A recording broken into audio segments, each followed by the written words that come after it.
सीखेंगे 10, 5 और 2 से विभाज्यता के नियमों के बारे में।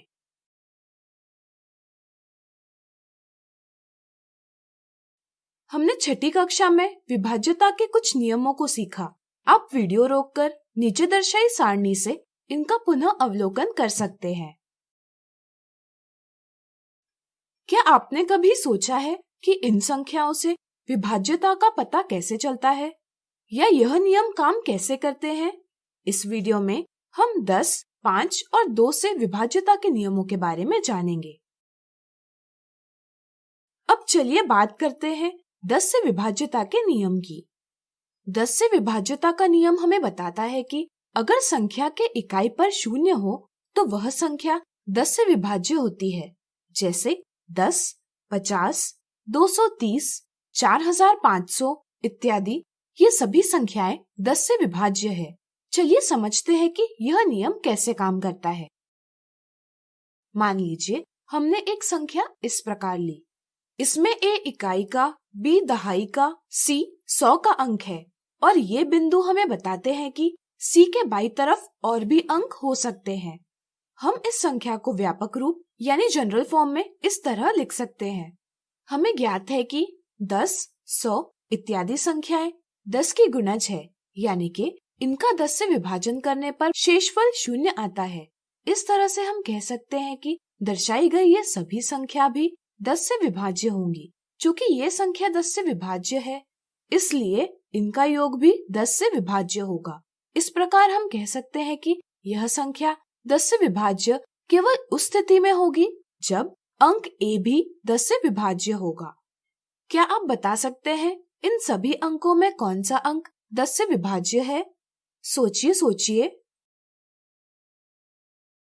बिल्कुल सही, इनमें केवल 0 ही ऐसा अंक है जिसे 10 से भाग देने पर शेषफल 0 मिलता है। अन्य किसी भी अंक को 10 से भाग देने पर शेषफल 0 नहीं मिलता। इसलिए केवल 0 ही 10 से विभाज्य है, अन्य कोई भी अंक 10 से विभाज्य नहीं है। इसका अर्थ यह है कि जब A 0 होगा केवल तब ही यह संख्या 10 से विभाज्य होगी। लेकिन A इकाई पर है, इसका अर्थ यह हुआ कि जब संख्या के इकाई पर 0 होगा केवल तभी संख्या 10 से विभाज्य होगी। अब चलिए जानते हैं 5 से विभाज्यता के नियम के बारे में। यह नियम हमें बताता है कि जब संख्या में इकाई पर 0 या 5 इनमें से कोई एक अंक हो तो वह संख्या 5 से विभाज्य होती है। चलिए जानते हैं यह नियम कैसे काम करता है। मान लीजिए हमने एक संख्या इस प्रकार ली। हम इस संख्या को इस प्रकार लिख सकते हैं।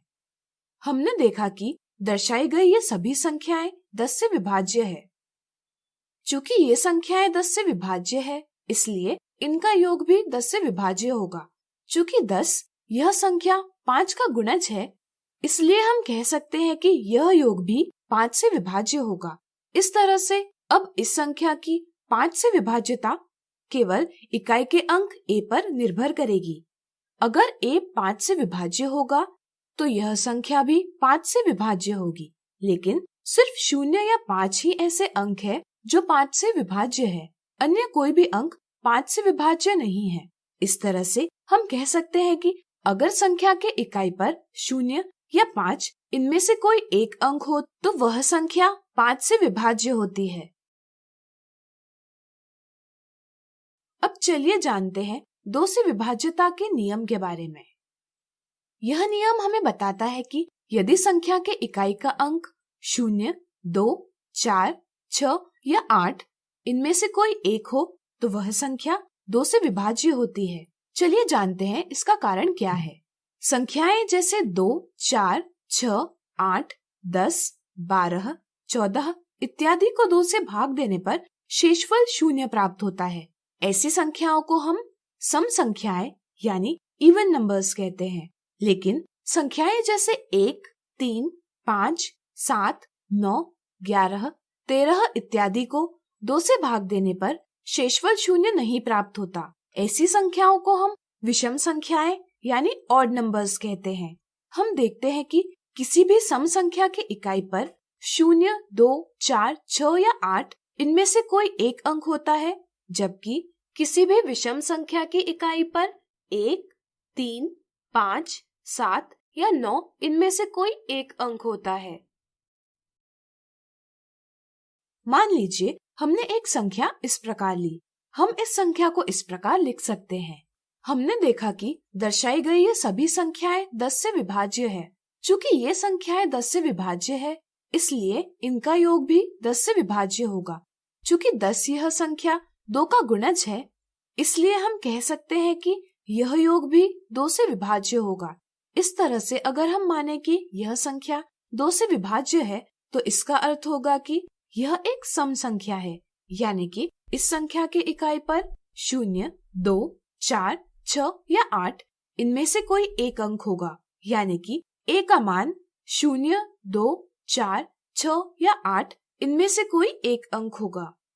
इसलिए हम कहते हैं कि यदि संख्या के इकाई का अंक 0, 2, 4, 6 या 8 इनमें से कोई एक हो, तो वह संख्या 2 से विभाज्य होती है। अब आपकी 10, 5 और 2 से विभाज्यता के नियमों की समझ बन गई होगी। आज हमने सीखा 10, 5 और 2 से विभाज्यता के नियमों के बारे में। अगले वीडियो में हम इससे संबंधित कुछ उदाहरण देखेंगे।